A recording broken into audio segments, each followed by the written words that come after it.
اعوذ باللہ من الشیطان الرجیم بسم اللہ الرحمن الرحیم نحمدہ ونصلی علی رسولہ الکریم. ناظرین کرام السلام علیکم. پروگرام سفر ہدایت کے ساتھ زبیر احمد حاضر خدمت ہے. آپ جانتے ہیں ہمارا یہ پروگرام جو کہ مسلسل رمضان المبارک سے ہم کنٹینیو کیے آ رہے ہیں، سورہ بقرہ پر ہماری ڈسکشن جاری ہے. اس وقت سورہ بقرہ میں ہم دوسرے پارے میں موجود ہیں، جو قرآن مجید میں عام طور پہ جس طرح سے پاروں کی ڈویژن ہے، تقسیم ہے، اس کے حساب سے دوسرے پارے میں ہم موجود ہیں. سورہ بقرہ پر اپنی گفتگو ہم کر رہے ہیں، اور لاسٹ پروگرام میں آپ کو یاد ہوگا کہ شعائر اللہ اور صفا اور مروہ پر ہم نے اپنی گفتگو ختم کی تھی.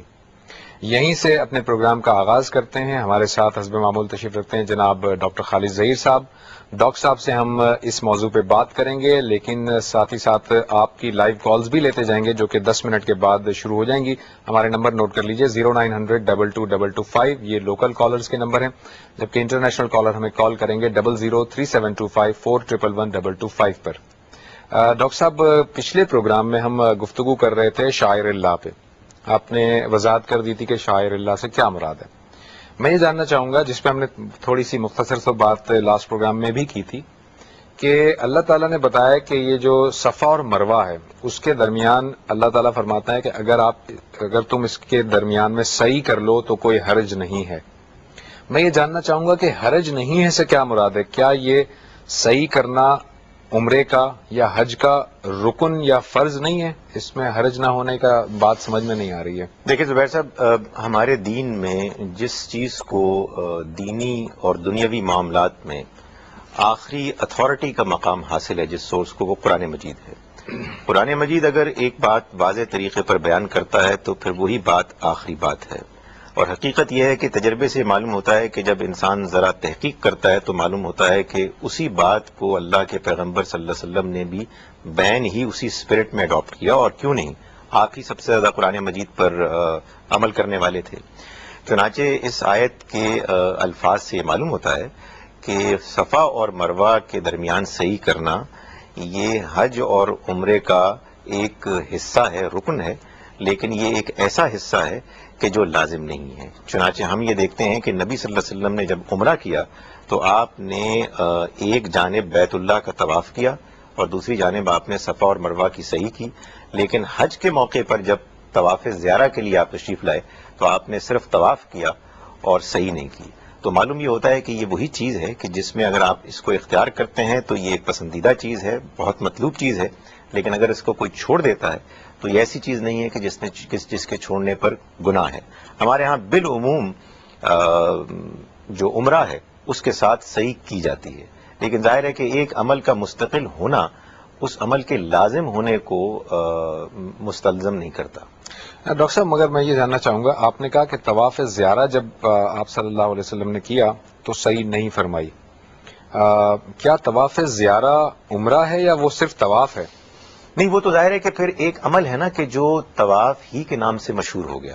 یعنی حج کے جو مختلف ارکان ہیں ان میں سے ایک رکن یہ بھی ہے کہ جب آپ 10ویں 11ویں اور 12ویں ذوالحج کو منا میں ہوتے ہیں تو پھر ایک موقع کے لیے آپ مکہ مکرمہ میں خانہ کعبہ میں آ کے آپ طواف کرتے ہیں. اس موقع پر طواف ہوا اور صحیح نہیں ہوئی. اس سے معلوم ہوتا ہے کہ ایک موقع پر نبی صلی اللہ علیہ وسلم نے طواف اور صحیح کو ملایا اور ایک موقع پر نہیں ملایا، اور یوں قرآن مجید کے ان الفاظ کا حق ادا کیا کہ یہ ایسی چیز ہے کہ جو پسندیدہ ہے لیکن لازم نہیں ہے. اچھا، اس میں ایک چیز اور کہ یہ جو صفا اور مروہ ہے اس کے درمیان جب صحیح کرتے ہیں، اس میں ایک تو بڑا مشہور اوپینین ہے، وہ یہ ہے، اور یہ حدیثوں میں بھی آیا ہے کہ وہ حضرت ہاجرہ جو تھیں وہ اپنے بیٹے اسماعیل علیہ السلام کے لیے جو ہے وہ پانی کی وجہ سے جو ہے وہ دوڑ رہی تھیں. لیکن ایک دوسرا جو نقطہ نظر ہے وہ یہ ہے کہ ایسا نہیں تھا، بلکہ حضرت ابراہیم علیہ السلام اپنے بیٹے اسماعیل علیہ السلام کو لے کر قربان گاہ کی طرف جا رہے تھے. یہ اس کو بھی ذرا میں چاہوں گا تھوڑی اس پہ بھی روشنی ڈالیے آپ. دیکھیں، وہی بات ہے زبیر صاحب کہ ہمارے ہاں کچھ آراء مشہور ہو جاتی ہیں، اور ظاہر ہے کہ یہ انسان کی ایک کمزوری ہے کہ جب کوئی رائے اس نے بچپن سے دینی رائے کے طور پر سنی ہو تو وہ اس کے ذہن میں بیٹھ جاتی ہے. قرآن مجید کو خاص طور پر سورہ ابراہیم کو اگر آپ بغور پڑھیں تو آپ پر یہ بات واضح ہوگی کہ حضرت ابراہیم علیہ السلام نے سب سے پہلے اپنے بیٹے اسماعیل علیہ السلام کو خانہ کعبہ میں جب چھوڑا تو ان کی عمر ایسا نہیں تھا کہ وہ شیرخوار بچے تھے، بلکہ 14-15 سال کی عمر کے تھے، جس موقع پر آپ نے ان کے ساتھ گھر بنا لیا تھا اور اس کے بعد آپ گئے تھے۔ اگر یہ بات قرآن مجید سے ثابت ہو جاتی ہے، جیسا کہ میں نے عرض کیا ہے اور میں دعوت دیتا ہوں اپنے سننے والوں کو کہ وہ بھی قرآن مجید کو بغور پڑھیں، تو یہ بات واضح ہو جاتی ہے، تو پھر یہ بات ظاہر ہے ثابت نہیں ہوتی کہ حضرت ابراہیم علیہ السلام نے اپنے بیٹے کو بالکل چند مہینے کے جب وہ تھے خانہ کعبہ میں ان کی والدہ کے ساتھ چھوڑ کے گئے، اور ظاہر ہے کہ پھر وہ ساری جو سٹوری بیان کی جاتی ہے وہ مطابقت نہیں رکھتی حقیقت سے۔ ڈاکٹر صاحب، یہ جو آپ نے کہا کہ میں قرآن مجید سے یہ کر رہا ہوں، میں جاننا چاہوں گا قرآن مجید میں آپ نے سورہ ابراہیم کا تو بتایا، کون سی وہ آیات ہیں جن سے یہ استدلال آپ کر رہے ہیں کہ جو بخاری کی اس حدیث کے اگینسٹ جا رہی ہے؟ میں یہ نہیں کہہ رہا کہ ظاہر حدیث کے اگینسٹ قرآن مجید نہیں ہو سکتا، یقیناً اس کی پہلی پریفرنس ہے، لیکن جو سننے والے ہمارے لوگ ہیں وہ یہ جاننا چاہیں گے کہ وہ کون سی آیات ہیں جن سے آپ یہ استدلال کر رہے ہیں؟ وہ سورہ ابراہیم میں انی اسکن تو بیوادی ذی زرع عند بیتک المکرم، تو یہ جو حضرت ابراہیم علیہ السلام کا ارشاد ہے، اس کو اگر آپ سورہ ابراہیم میں نکال کے دیکھیں تو آپ پر یہ واضح ہوگا کہ یہ دعا اس موقع پر آپ نے کی کہ جب بیت اللہ کو اللہ کے حکم سے اپنے بیٹے کے ساتھ آپ نے تعمیر کیا، اور پھر اس کے بعد اپنے بیٹے کو وہاں چھوڑا اللہ تعالیٰ کے حکم کے مطابق۔ ظاہر ہے کہ اگر یہ بات قرآن مجید سے طے ہو جاتی ہے تو پھر یہ سوال الگ سے تحقیق کے قابل رہ جاتا ہے کہ بخاری میں وہ جو روایت آئی ہے اس کی کیا حقیقت ہے، لیکن یہ ساری امت مانتی ہے کہ اگر قرآن مجید نے ایک بات واضح طریقے پر کر دی ہے تو کوئی اور سورس اس کی اگر خلاف بات کر رہی ہے تو اس سورس کو نہیں مانا جائے گا۔ ظاہر ہے کہ نبی صلی اللہ علیہ وسلم کا یہ ارشاد پھر نہیں ہو سکتا، اس کا مطلب یہ ہے کہ یہ ہمارے ہاں کہیں اور سے کوئی روایت آئی ہے، اس میں ظاہر اختلاف بھی ہو سکتا ہے، کوئی شخص یہ کہہ سکتا ہے کہ آپ نے قرآن مجید کے اس مقام کو صحیح طرح سے نہیں سمجھا، لیکن اگر فرض کیجئے کہ بغیر کسی تعصب کے قرآن مجید کے اس مقام سے یہ بات بالکل واضح ہو جاتی ہے تو پھر یہ ماننا پڑے گا کہ حضرت اسماعیل علیہ السلام کے بارے میں وہ واقعہ کہ جس کے بارے میں ہم اکثر سنتے ہیں کہ ان کی والدہ حضرت حاجرہ علیہ السلام نے ان کو گود میں پکڑا، اور وہ گود میں نہیں پکڑا بلکہ وہ پیاسے تھے اور آپ پانی کے لیے دوڑ رہی تھیں، اس وجہ سے اللہ تعالیٰ نے سعی کو حج اور عمرے کا ایک حصہ بنایا، پھر یہ واقعہ معلوم ہوتا ہے کہ درست نہیں۔ اس میں ایک چیز لاسٹ اس کی میں وضاحت یہ چاہوں گا کہ قرآن مجید میں آپ کہہ رہے ہیں کہ یہ اشارے موجود ہیں، اور آپ نے یہ بتائی بھی بات، آیت بھی بتائی، اور جب اس کو سیاق کے ساتھ آپ کہہ رہے ہیں کہ ملا کر دیکھیں تو بات سمجھ میں آتی ہے۔ میں یہ جاننا چاہوں گا کہ نبی صلی اللہ علیہ وسلم کے دور میں جب صحابہ کرام موجود بھی تھے تو یہ والی روایات تو بخاری کے اندر ظاہر ہے کہ روایت آ گئی، کہیں نہ کہیں سے اس کی درایت اور روایت سب کچھ مل کر یہ چیز تو ہمیں موجود ہے، مل رہی ہے۔ یہ جو دوسرا اوپینین ہے کہ نہیں ایسا نہیں تھا بلکہ حضرت ابراہیم علیہ السلام نے اس وقت چھوڑا تھا جب وہ لڑکپن کی عمر میں تھے حضرت اسماعیل علیہ السلام، اس طرح کی بھی کوئی روایت احادیث کے اندر کہیں موجود ہے یا یہ بالکل نہیں ہے سرے سے؟ دیکھیں جی، بات یہ ہے کہ میں آپ کو بتاؤں کہ قرآن مجید جب ایک بات بیان کر دیتا ہے تو پھر اس کے بعد اس چیز کی بالعموم ضرورت نہیں رہتی کہ لوگ آپس میں اس چیز کو الگ سے ڈسکس کر کے بیان کریں، یعنی یہ بات جب قرآن مجید نے بیان کر دی اور ہمارے ہاں جو بھی حج اور عمرے سے متعلق شاعر اللہ ہیں وہ سارے کے سارے وہ ہیں کہ جو چلے آ رہے ہیں ابراہیم علیہ السلام کے زمانے میں، معلوم یہ ہوتا ہے کہ لوگوں کے درمیان اس معاملے میں کوئی زیادہ بحث نہیں ہوئی، وہ ایک بات کو کیے چلے جا رہے تھے، ان کو یہ معلوم تھا کہ اللہ کے حکم کے مطابق ہے، اور اس کے پس منظر کو کوئی بہت زیادہ ڈسکس نہیں کیا گیا، چنانچہ وہ روایات میں اس طرح سے بیان نہیں ہوئی ہے۔ اچھا ڈاکٹر صاحب، آگے چلتے ہیں جب ہم اس میں تو ہم دیکھتے ہیں قرآن مجید جو ہے وہ بہت ساری آفاقی آیات کو ڈسکس کر رہا ہے، آفاقی نشانیوں میں غور کرنے کی دعوت دے رہا ہے۔ اللہ تعالیٰ نے یہ بتایا کہ تم سمندر میں چلتی ہوئی کشتی پہ غور کرو، اور بہت ساری چیزوں کی اللہ تعالیٰ نے نشانیاں اس میں بتائی ہیں، اور پھر دعوت دی ہے غور کرنے کی۔ اب میرا سوال یہ ہے کہ ایک ایسا شخص جو اللہ تعالیٰ کے وجود سے منکر ہے، اس کے وجود کو تسلیم نہیں کرتا، کیا ہم اسے یہ والی باتیں بتائیں کہ دیکھو زمین اور آسمان کیسے بنے ہوئے ہیں، کیسے رات اور دن، تو وہ اسے کیسے کنونس کریں کہ یہ اللہ کی نشانیاں ہیں؟ دیکھیں، قرآن مجید میں اس آیہ مبارکہ کے آخر میں جس کا آپ نے ابھی ذکر کیا، اللہ تعالیٰ نے فرمایا کہ اس میں نشانیاں ہیں لقومی یعقلون، ان لوگوں کے لیے کہ جو عقل سے کام لیتے ہیں. اس سے مراد یہ ہے کہ وہ لوگ کہ جو اس دنیا میں بغیر کسی تعصب کے، بغیر پہلے سے کوئی رائے قائم کیے ہوئے، بغیر اپنی خواہشات کی پیروی کرتے ہوئے اگر اللہ کی بنائی ہوئی اس دنیا پر غور کریں گے تو لازماً وہ اس میں بہت سی نشانیاں پائیں گے. نشانیاں کس چیز کی؟ اس چیز کی کہ جس ہستی نے اس دنیا کو بنایا ہے وہ بڑی قدرت رکھنے والی ہستی ہے. جس نے اس دنیا کو بنایا ہے اس کے اندر بے پناہ رحمت ہے، وہ ہم کو پال رہی ہے، اس کے اندر بے پناہ حکمت ہے. ہمیں یہ کیسے معلوم ہوتا ہے؟ ایسے معلوم ہوتا ہے کہ یہ عظیم کائنات معلوم ہوتا ہے کہ چل رہی ہے اپنے نظام کے ساتھ، اور اس میں کوئی بہت زیادہ آپ کو فساد، ٹکراؤ، کیوس نظر نہیں آتا. یہ ممکن نہیں ہے زبیر صاحب جب تک کہ انسان یہ نہ مانے کہ اس کے پیچھے کوئی کنٹرول کرنے والا موجود ہو. آپ کے اپنے شہر کی سڑکوں میں آپ ٹریفک کا حال دیکھیں. انسان ہیں جو ہم گاڑیاں چلاتے ہیں، لیکن معلوم ہوتا ہے کہ صبح و شام ٹریفک جیمز ہوتے ہیں. لاکھوں ارب کروڑوں سیارے ستارے ہیں کہ جو اس کائنات میں گردش کر رہے ہیں. انسان جب غور کرتا ہے وہ محسوس کرتا ہے کہ آپس میں ٹکراتے نہیں ہیں، بلکہ ایک خاص طریقے سے اپنے اپنے سمت میں، اپنے اپنے دائروں میں گردش کر رہے ہیں. اسی طرح سے اس دنیا کی اور چیزوں کا بھی معاملہ ہے. یہ ہو نہیں سکتا کہ جب تک کہ اس کے پیچھے کوئی اس کو کنٹرول کرنے والا نہ ہو. اسی طرح سے آپ یہ دیکھیے کہ یہ حیرت انگیز بات ہے کہ مجھ کو اور آپ کو بحیثیت انسان اتنی زیادہ چیزوں کی ضرورت ہے اپنے آپ کو، اپنے وجود کو برقرار رکھنے کے لیے کہ اگر وہ موجود نہ ہوں تو ہم زندہ نہیں رہ سکتے. ہمیں سانس لینا ہے، ہمیں ہوا کی ضرورت ہے جس میں آکسیجن ہونی چاہیے، ہمیں پانی کی ضرورت ہے، ہمیں کھانے کی اشیاء کی ضرورت ہے، ہمیں کپڑوں کی ضرورت ہے، ہمیں چھت کی ضرورت ہے. اور نہ معلوم آج کی سائنس نے کتنی کتنی اور انسان کی شدید ضروریات کو دریافت کر لیا ہے کہ جن کے بغیر انسان زندہ نہیں رہ سکتا. اور عجیب بات یہ ہے کہ وہ سب کی سب چیزیں دنیا میں حیرت انگیز طریقے سے موجود ہیں. اس سے معلوم ہوتا ہے، یہ نشانی ہے اس بات کی کہ ہمارا بنانے والا، اس کائنات کا بنانے والا کوئی ایسی ہستی ہے کہ جو رب ہے، جو پالنے والی ہے، جس نے بنا کر چھوڑ نہیں دیا ہے. اسی طرح سے یہ جو بھی نظام ہے یہ گہری حکمت اپنے اندر رکھتا ہے اور یہ رحمت ہی رحمت ہے. یعنی ہم دنیا کی زندگی کو نعمت سمجھتے ہیں، ہم یہ محسوس کرتے ہیں کہ یہ ہمارے لیے ایک بہت بڑا انعام ہے، ہم اس کو چھوڑنا نہیں چاہتے، ہم اس کو عذاب نہیں سمجھتے بلکہ ہم اس کو ایک نعمت سمجھتے ہیں. کیا ہم نے اس کے لیے کچھ کیا؟ کیا ہم اس کے مستحق تھے؟ نہیں. معلوم ہوتا ہے کہ بغیر استحقاق کے ایک رحیم ہستی نے، ایک رحمان ہستی نے ہم کو یہ ساری نعمتیں دی ہیں. تو انسان اگر بغیر تعصب کے اس کائنات پر اور اپنے وجود پر غور کرے گا تو وہ یہ دیکھے گا کہ اس کے اندر بے پناہ نشانیاں ہیں اس کے بنانے والے کے رحیم ہونے کی، قدیر ہونے کی، رب ہونے کی، حکیم ہونے کی، اور مختلف اس کی جو خوبیاں ہیں، اس کی صفات ہیں، ان سے متصف ہونے کی.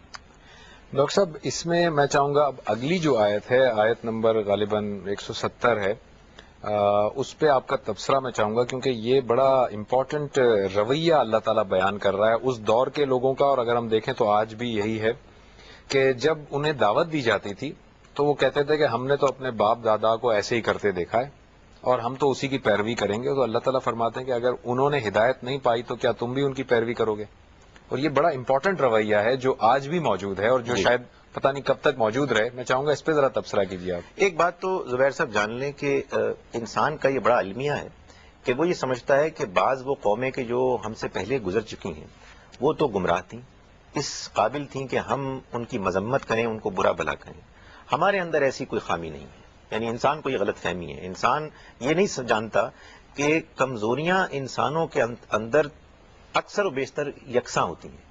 یعنی کمزوریوں کا، غلطیوں کا، برائیوں کا امکان انسان کو اللہ تعالیٰ نے بنایا فَأَلْهَمَهَا فُجُورَهَا وَتَقْوَاهَا، اس کے اندر اس کا تقوی اور نیکی کا شعور اور بدی کا شعور دونوں ودیت کر دیے. تو یہ جو بیماری ہے کہ آپ اپنے آباء و اجداد کے طریقوں، ان کے دین کے خیالات اور نظریات. ڈاکٹر صاحب میں تھوڑا سا انٹرپٹ کروں گا آپ کو. ناظرین ایک چھوٹے سے بریک کے بعد واپس آتے ہیں اور گفتگو کو یہیں سے کنٹینیو کریں گے.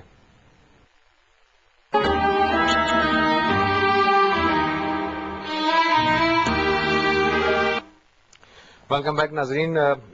کنٹینیو کرنے سے پہلے جو ڈاکٹر صاحب سے گفتگو ہو رہی تھی اس پہ کنٹینیو کرنے سے پہلے میں ایک اناؤنسمنٹ کرنا چاہوں گا. آپ لوگ نوٹ کر لیجئے 28 اپریل سیٹرڈے کے دن ڈاکٹر خالد ظہیر صاحب کی اسلام آباد میں فہم دین سے متعلق ایک ورکشاپ ہے اسلام آباد میں 28 اپریل سیٹرڈے کے دن شام کے 5 بجے، اور یہ ہے محمد علی جناح یونیورسٹی میں. جو لوگ بھی اسلام آباد سے رہنے والے جو لوگ ہیں جو اس میں شریک ہونا چاہیں وہ نوٹ کر لیجئے.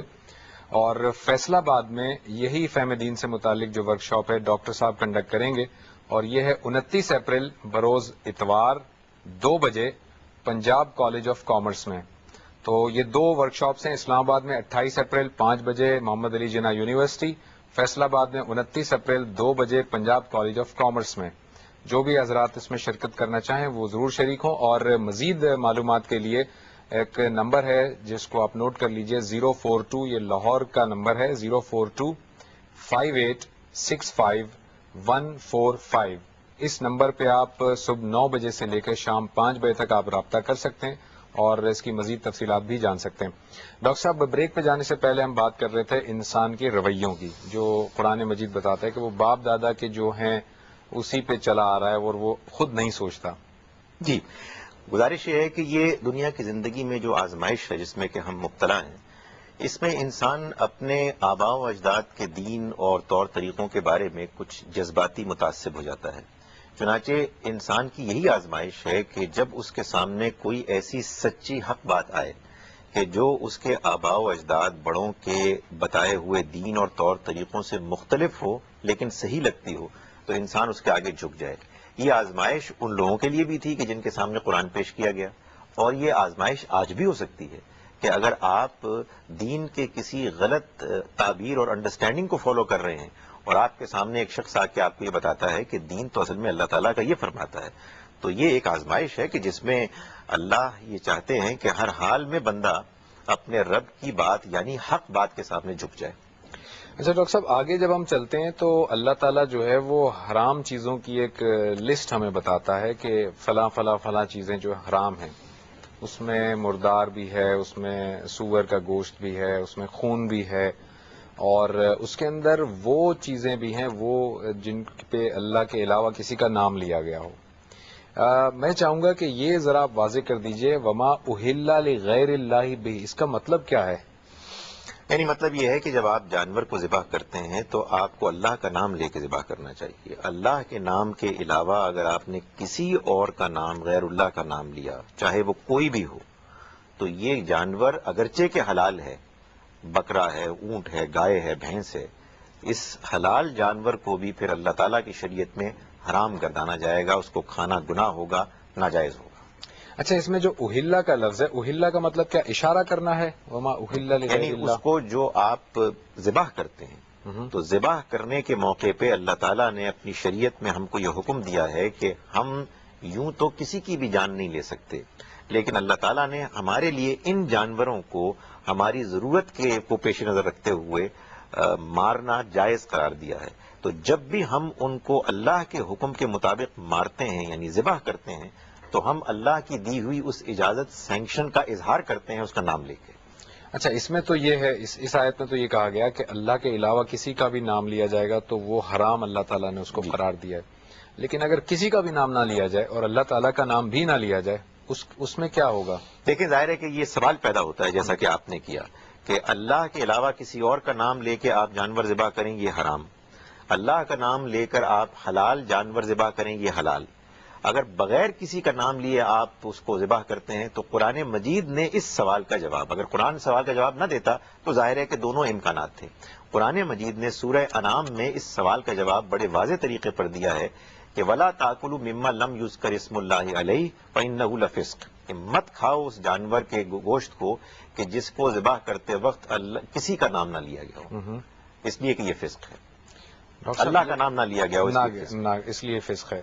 ڈاکٹر صاحب، یہاں سے ایک بڑا امپورٹنٹ ایک مسئلہ جو ہے وہ نکلتا ہے، وہ یہ کہ ہم عام طور پر جو گوشت کھاتے ہیں بازار سے خرید کر، ہمیں تو نہیں معلوم کہ اس پہ کس کا نام لیا گیا ہے، اور لیا بھی گیا ہے تو اللہ کا بھی لیا گیا ہے یا نہیں لیا گیا. اس گوشت کو کیا ہم کھا سکیں گے پھر، یا کھا سکتے ہیں؟ میں سمجھتا ہوں کہ اسی بات کی وضاحت ہوئی ہے اس حدیث میں کہ جس کو بعض لوگوں نے غلط سمجھا ہے کہ اگر کسی موقع پر آپ کے پاس کسی جانور کا گوشت آئے کچھ ایسے لوگوں کے ہاں سے کہ جو ہیں تو مسلمان، اور ان کے بارے میں ہم گمان یہی کرتے ہیں کہ وہ اس کو اللہ کا نام لے کے ذبح کرتے ہیں، لیکن آپ کو یہ یقین کے ساتھ نہیں معلوم ہے تو آپ پھر اللہ کا نام لے کے اس کو کھا لیں. لیکن اگر آپ کو یہ معلوم ہے کہ جانور کو ذبح کرتے وقت کچھ لوگ نام نہیں لیتے، یعنی یہ بات بالکل طے ہے، تو پھر یہ اس آیہ مبارکہ کے خلاف ہوگا اور وہ جانور اس کا گوشت کھانا حرام ہوگا. ٹھیک ہے، ایک کالر کو ہم شامل کرتے ہیں. جی السلام علیکم. وعلیکم السلام. السلام علیکم جی. وعلیکم السلام. کون صاحب کہاں سے؟ جی ہیلو. میں فیصل آباد سے سجاد بات کر رہا ہوں. جی جی سر. سوال یہ ہے کہ میں نے کچھ دن پہلے ٹی وی پہ سنا ہے کہ ایک آدمی نے حدیث بیان کی ہے کہ حضرت علی رضی اللہ عنہ سے روایت ہے کہ اللہ کے نبی نے فرمایا کہ مجھے اس وقت اللہ تعالیٰ نے میرے نور کو پیدا کر دیا تھا جب نہ زمین تھی نہ آسمان تھا، نہ کرسی نہ قلم نہ فرش، کچھ بھی نہیں تھا، حتیٰ کہ عالم بشریت میں حضرت آدم علیہ السلام بھی پیدا نہیں ہوئے تھے. ٹھیک ہے، تو اس کا جواب ذرا قرآن و حدیث کی روشنی میں دے دیجیے. ٹھیک ہے، بہت شکریہ آپ کا جی، تھینک یو ویری مچ. جی ڈاکٹر صاحب، یہ روایت کہاں تک یہ ہے اس کی سند؟ نہیں دیکھیں، اس طرح کی باتیں اگر ظاہر ہے کہ اگر یہ بات واقعی کوئی ایسی بات ہوتی کہ جس کا ماننا ہم مسلمانوں کے لیے ضروری ہوتا تو قرآن مجید میں بیان ہوتی یا کسی ایسی مستند روایت میں بیان ہوتی کہ جو مشہور و معروف ہوتی جس کے بارے میں کوئی شک نہ ہوتا. یہ ہمارے ہاں بہت ہی اس طرح کے کمزور جو روایات کے کچھ تحت کچھ چیزیں مشہور ہو جاتی ہیں ان میں سے ہے. میں آپ سے گزارش کروں کہ اس دنیا کو اس صورت میں بنانے سے پہلے اللہ تعالیٰ نے تمام انسانوں کی ارواح کو ایک جگہ عالم ارواح میں جمع کیا اور اس سے اپنے توحید کے بارے میں، اپنے رب ہونے کے بارے میں اقرار لیا، اور اس موقع پہ تمام انسان موجود تھے. نبی صلی اللہ علیہ وسلم کے شرف کے لیے یہ بات بہت کافی ہے کہ آپ اللہ کے آخری پیغمبر ہیں. آپ کو اللہ تعالیٰ نے اللہ کا اپنا آخری دین دیا، آخری پیغام دیا کہ جو دنیا والوں کو رہتی دنیا تک اللہ کو راضی کرنے کے لیے اختیار کرنا ہے. اس کے علاوہ ہمیں مزید آپ کے شرف کو بڑھانے کے لیے ایسی باتوں پر اعتماد کرنے کی ضرورت نہیں ہے کہ جو اپنی صنعت کے لحاظ سے، اپنے قابل اعتبار ہونے کے لحاظ سے کوئی بہت ریلائبل نہیں ہے. اچھا ڈاکٹر صاحب، ایک جب ہم بریک پہ تھے تو ایک اور کال آئی ہے زبیر عمر صدیقی صاحب کی. وہ یہ کہہ رہے ہیں کہ جو قرض حسنہ ہے، یہ قرض حسنہ کی ٹرم کیا شریعہ میں موجود ہے؟ یعنی ہر قسم کا قرض حسنہ ہے یا کوئی اسپیسیفک قرض ہے؟ میں چاہوں گا اس کا جواب آپ سے ایک بریک کے بعد. ناظرین ایک بریک پہ جاتے ہیں، بریک کے بعد اس کوشچن کو آنسر کریں گے. Thank you.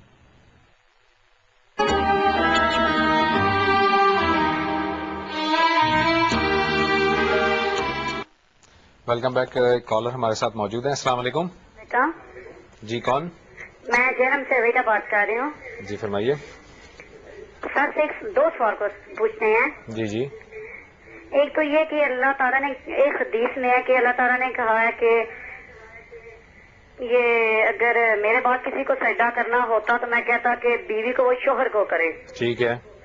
تو کس میں کتنے سچائی ہے؟ ٹھیک. دوسرا سوال کیا ہے آپ کا؟ اور یہ ہے کہ ایک علامہ اقبال کا شعر ہے کہ محمد سے وفا تونے تو ہم تیرے ہیں، ٹھیک ہے. یہ جہاں کیا چیز ہے لوہ قلم تیرے ہیں. ٹھیک. اس میں کیا اس کے میننگ ہے اور کیا اس تک انسان پہنچ سکتا ہے؟ اچھا جب پہنچ سکتا ہے تو کیا طریقہ اختیار کیا جائے؟ ٹھیک ہے. ٹھیک ہے، بہت شکریہ آپ بہت کا. شکریہ سر، تھینک یو. ڈاکٹر صاحب ہمارے پاس ٹائم بہت کم ہے، وہ قرض حسنہ کا بہت مختصراً جواب دے دیجئے تاکہ پھر ہم آگے لے لیں. دیکھیں، قرآن مجید میں جہاں جہاں یہ قرض حسن کی بات آئی ہے اس سے مراد اللہ کی راہ میں خرچ کرنا ہے، اور اچھی نیت کے ساتھ اچھے پیسے کو، صاف ستھرے پیسے کو. اللہ تعالیٰ یہ فرماتا ہے کہ اگر تم میری دین کی خدمت کے لیے اور غریب لوگوں کی بہبود کے لیے خرچ کرو گے اچھی نیت کے ساتھ تو اللہ تعالیٰ اس کو اپنے اوپر ایک قرض سمجھتا ہے اور وہ اس کو ادا کرے گا، یعنی قیامت کے روز جنت میں اس سے کہیں زیادہ واپس کرے گا. اچھا، یہ انہوں نے ایک روایت کا حوالہ دیا ہماری کالر نے کہ وہ بیوی کو کہا جاتا ہے کہ وہ شوہر کو سجدہ کرے اگر سجدہ جائز ہوتا ہے. یہ روایت درست ہے؟ ہمارے ہاں بہت مشہور ہے لیکن یہ اپنے پائے ثبوت کو نہیں پہنچتی ہے اور اس میں روایت کے لحاظ سے کمزوریاں ہیں. ظاہر ہے کہ اللہ تعالیٰ نے جس طرح سے کہ ایک خاندان کا نظام بنایا ہے اس میں اس نے اس بات کا تقاضا کیا ہے کہ ڈسپلن کی غرض سے بیویاں اپنے شوہر کی بات کو مانیں، جبکہ خاص طور پر کوئی جھگڑے اور اختلاف کا امکان ہو. عام طور پر ظاہر ہے کہ انہیں اچھے انداز میں رہنا ہے. مردوں کو بھی یہ کہا گیا ہے کہ عاشروہن بالمعروف، لیکن اگر کہیں کوئی جھگڑے کا امکان ہو تو بیویوں کو ایڈجسٹ کرنا چاہیے. لیکن یہ بات جو عام طور پہ مشہور ہے، یہ مشہور تو ہے لیکن یہ کوئی بہت مستند بات نہیں ہے. اچھا ڈاکٹر صاحب، یہ جو شعر ہے کہ محمد سے وفا تو نے تو ہم تیرے ہیں، یہ جہاں چیز ہے کیا لوح و قلم تیرے ہیں، وہ اس کی میننگ سمجھنا چاہ رہی ہیں، اور کیا اس لیول تک کوئی پہنچ سکتا ہے؟ ان کا یہ دیکھیں، کوشچن تھا۔ علامہ اقبال نے اس شعر میں جو بات کہی ہے وہ اپنی حقیقت اور اسپرٹ میں بالکل ٹھیک ہے۔ اللہ تعالیٰ کی طرف سے یہ انسانوں کو اور ہم مسلمانوں کو بات کہی گئی ہے کہ جو دین محمد صلی اللہ علیہ وسلم لے کے آئے ہیں اس کے ساتھ اگر تم نے خلوص اور وفاداری کا ثبوت دیا تو تم اس دنیا میں بھی اور آخرت میں بھی کامیاب ہوگے، لیکن اگر تم نے محمد صلی اللہ علیہ وسلم کے ساتھ وفا نہیں کی، یعنی آپ کے لائے ہوئے دین کو تم نے صحیح طور پر نہ مانا اور اختیار نہیں کیا، تو یہاں بھی اور وہاں بھی رسوا ہوگی۔ لوح و قلم تیرے ہیں، یعنی مطلب یہ ہے کہ دنیا اور آخرت کی کامیابی تمہارے لیے۔ ظاہر ہے کہ ایک شاعر کا ایک انداز ہے اس بات کو بیان کرنے کے لیے کہ اگر تم نے میرے پیغمبر کے ساتھ وفاداری کی تو تم کو میں تمہارے ساتھ ہوں گا اور تمہیں دنیا اور آخرت ہر جگہ کامیابی ملے گی۔ اچھا، لوح و قلم کا مطلب وہ تقدیر والا قلم اور اس کا وہ تو نہیں ہے؟ مراد تو وہی یہی ہے۔ ظاہر ہے کہ یہ شاعرانہ ایک طریقہ ہے اس بات کو بیان کرنے کا کہ اللہ تعالیٰ پھر تمہارے لیے کامیابی کے فیصلے لکھ دے گا، فیصلے لکھ دے گا، ایگزیکٹلی۔ اچھا، ہم تھوڑا سا اس پہ اور بات کر لیتے ہیں ذرا سی۔ یہ جو حرام چیزوں کی ہم نے بات ابھی کی تھی، اس کے اندر ایک چیز ہے خون اور ایک چیز ہے مردار۔ میں صرف بہت مختصراً کروں گا چیز کہ جو مردار ہے، ہم مچھلی کا گوشت بھی کھاتے ہیں، مچھلی ڈیڈ ہوتی ہے، مردار ہوتی ہے، اور خون بھی ہے، جیسے کلیجی ہے، وہ ایک جمع ہوا خون ہی ہے۔